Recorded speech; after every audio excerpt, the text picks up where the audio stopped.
Hey, welcome everybody. This is the next class in our series.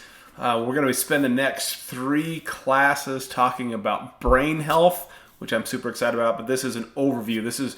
We're going to call this the Brain Bootcamp, the ultimate class for maximizing and preserving your brain. Yes, I'm looking at the same screen that you're looking at. I am going to look at that for prompts as we go through this, but I will tell you, if you're okay with where you're at right now, if you're okay continuing to eat Fritos and drink soda and you don't care, this course is not for you. This isn't about doing Sudoku. This is about making maximum change to maximize your brain's potential.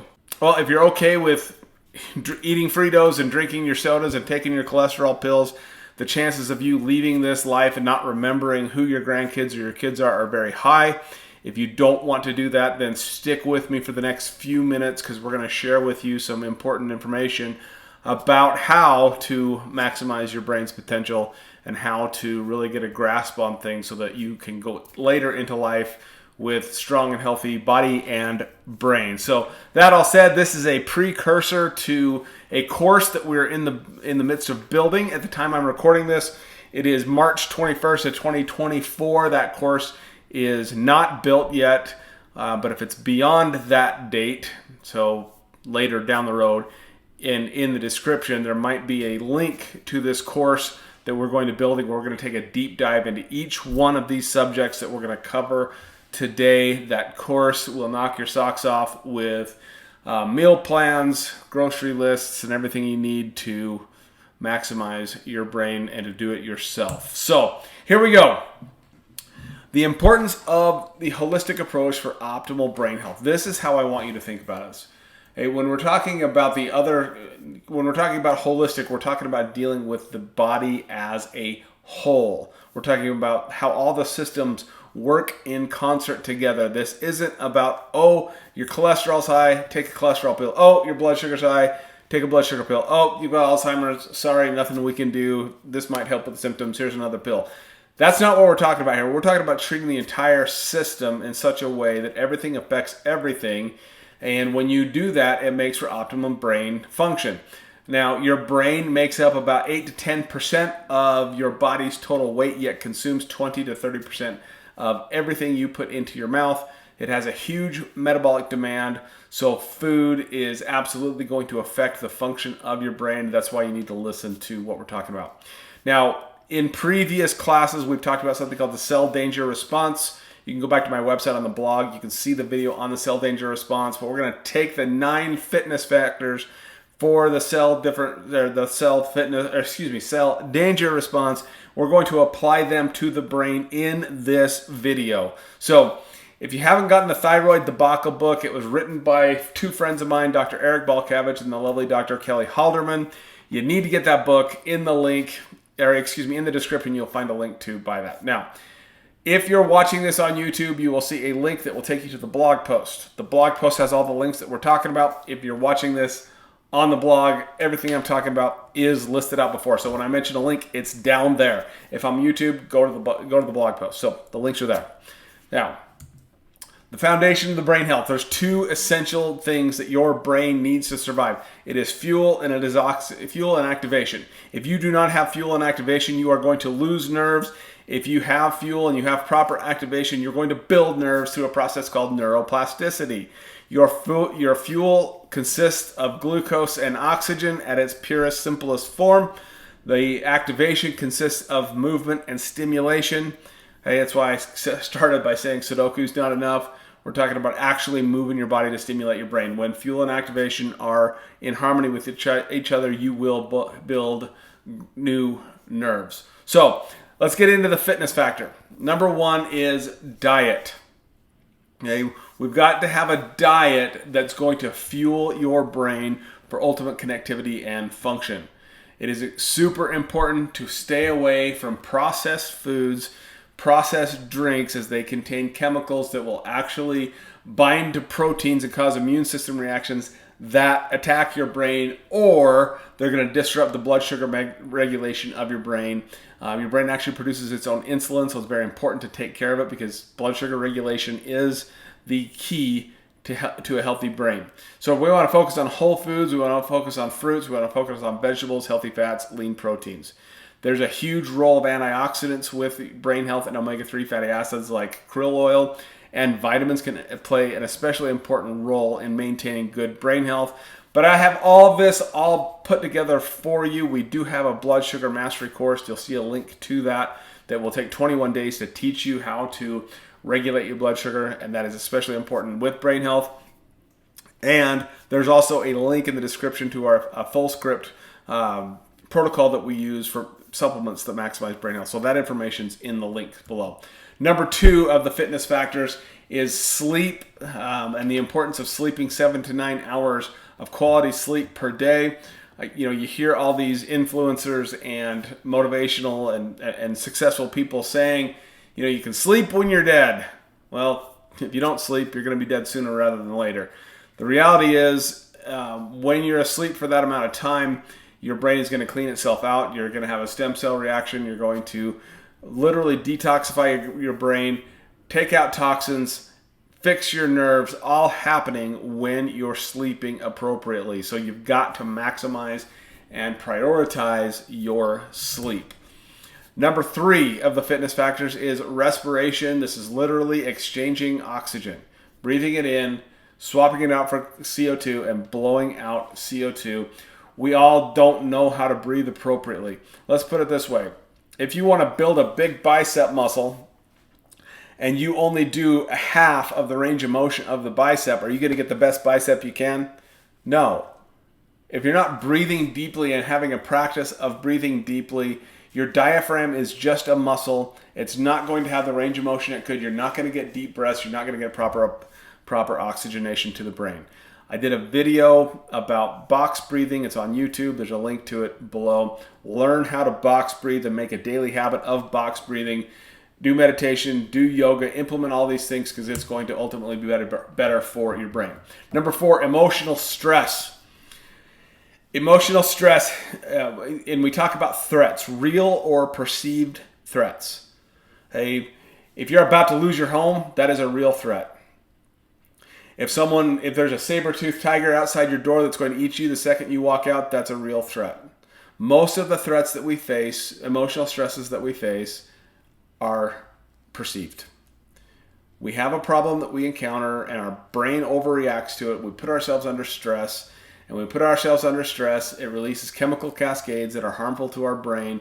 So we've got to figure out how to reduce our stress. I'm a big fan of professional counselors. I have one here in Idaho Falls that I see. If you don't have one, find one.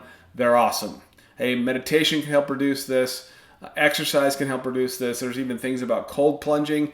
The whole idea behind cold plunging is it forces you into deep breathing techniques. But learn what they are. YouTube is a vast wealth of knowledge. But you can start with my box breathing video that I did that's linked below.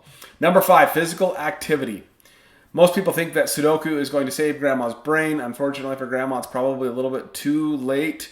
But for us right now, you've got to figure out an exercise that you love.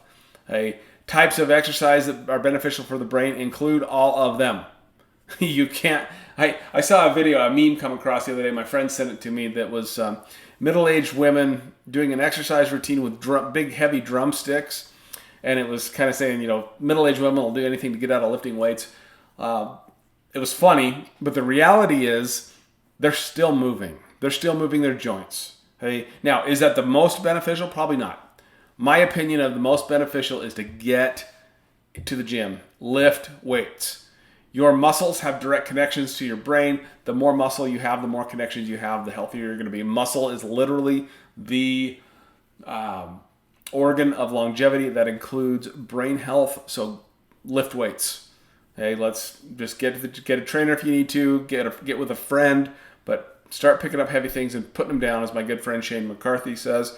That will develop neuroplasticity that will keep your brain alive longer. So lift weights, get outside, hike, run, stretch. There's so many more things to it that you can do to improve your brain health, but you gotta just find something you love and something that you'll stick to. Number 6 is the habitual side of things, or your daily habits. having daily habits of going to bed on time, going to bed at the same time, getting up at the same time as best you can.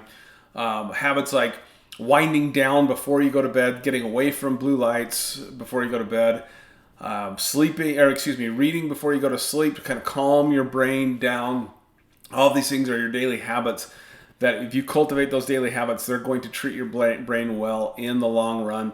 I would even throw in here addictive habits, getting rid of addictive habits like consuming sodas too much or diet sodas too much. If you're consuming those things on a daily, that is habitual. We got to stop. It may not matter today or tomorrow, but it will definitely matter 5, 6, 7 years down the road. So getting off of those things and getting in the habit of drinking enough water is absolutely essential in your daily routine. Environmental, number 7. You want to minimize the exposures to toxins and pollutants. You think of toxins and pollutants, you think of the old skull and crossbone warnings, right? There's no chemical spill near me, so I'm not near any toxins or exposures. That's not necessarily true. Your household cleaners are full of them. Your personal care products are full of them. If you're not using the clean stuff, you are exposing yourself to toxins on the daily basis. So it's time to take a deep dive and look at those. I go into a little bit more detail in the description. But we do have an Amazon store where we have gone through and posted some of our favorite personal care products that you can check out the brands that we use that's on there for you already. So as far as recommendations, look at your daily care products, your personal products. Look at your household cleaners. This isn't a plug for Melaleuca, but we do use Melaleuca cleaners because they do have less toxins than the store-bought brands. So just start looking into those things because your brain will thank you later down the road. Number 8 is the metabolic side of things. Your metabolism plays a role in your health. For example, blood sugar. We've already talked about the blood sugar course. If your blood sugar is chronically too high and you have chronic insulin issues, that's going to disrupt the chemistry of your brain. If you're forming too many triglycerides, it's going to adversely affect your brain. You have to have a skilled practitioner look at blood work for you to help you make decisions on how to change those biomarkers. And when it comes down to it, it's, if you go out and buy a nice car, you're not going to put crappy fuel in it. Why are we treating our bodies any different than that? That's the bottom line. So metabolism matters, your blood work matters, looking at numbers appropriately matters. If we can help you with this part, we'd love to. Please reach out to us. That's real easy to look at over the phone or with video. Number 9 is genetics. Genetics cannot be ignored. However, genetics far too often is the scapegoat. Well, I'll use myself for an example here. My grandfather died of Alzheimer's. Okay? I have that same gene. It's called the HLA-DQ gene. I'll talk a little bit more about that. Does that mean that I'm predisposed to Alzheimer's disease? Absolutely. Does that mean I'm going to develop Alzheimer's disease? I'm surely going to develop Alzheimer's disease because I have that gene? No, it does not. Lifestyle, your genetics is the trigger, your lifestyle is the gun. If your lifestyle is such like my grandfather's and my father's was, no exercise, very minimal exercise, Pepsi-aholics, poor food choices throughout their lives, it's no wonder. Okay? So lifestyle, we can't just use genetics as an excuse because lifestyle plays a role into that. I would recommend doing some genetic testing to figure out what genes you have so you can make appropriate long-term decisions for yourself. We're here to help you with that if you need us. So in conclusion, let's just go back over the fitness factors themselves.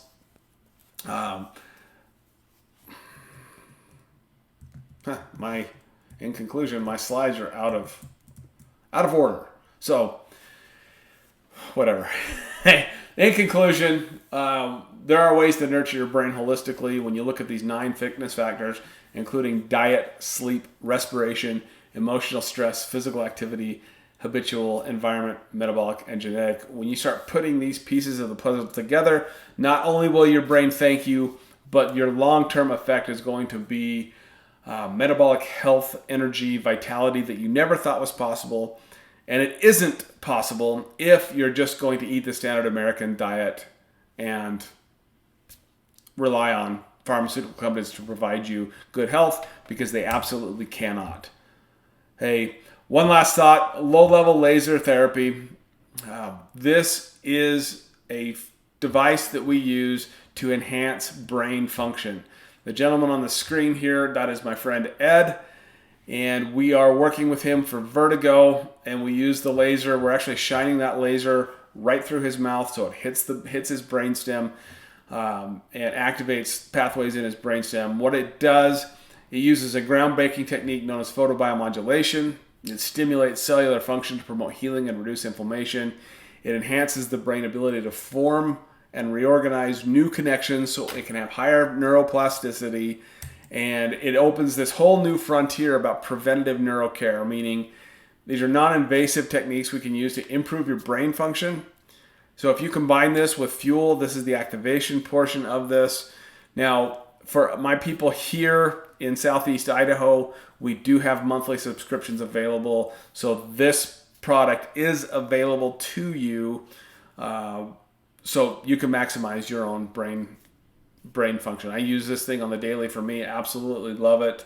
My patients that I work with sing songs about how wonderful it is, but we will make that available to you. So please reach out to us if that is something that you would like to have a connect. So, or have a chat about. So let's connect. If what I've said makes sense to you, or if you have questions, please contact me. Please reach out. If you have questions, feel free to ask them below, or just call or text us, and we can set up a time that you and I can just chat and talk about how we apply this to you specifically. So thank you for spending a few minutes with me on this class. In the next couple of weeks, we're going to dive into concussion and stroke. So you don't want to miss those, because what we talked about in this class is certainly going to apply to those. Anyway, thanks for spending some time with me. I really appreciate you guys and all your support. We'll see you on the next video.